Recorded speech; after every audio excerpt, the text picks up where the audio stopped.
Hi guys, it's your girl Nisha, walking in divine purpose. How are you doing? I want you to know that God loves broken people, and as you can see on the thumbnail there and on the title, God loves broken people. How are you doing? What is going on? Do you know who you are?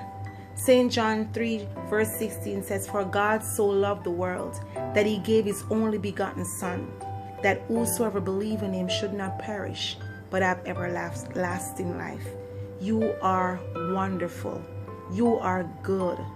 What is it that you are so broken you think that God can't mend you?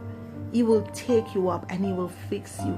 He will put you back together again, because that is what he wants to do. I need you to understand that he is the King of Kings. He is the Lord of Lords. And he is the conquering Lion of the tribe of Judah. You are broken. God can heal you. God loves broken people. Let nobody tell you that you are far-fetched. Let nobody tell you who you are. God says you are the apple of his eye. You are broken.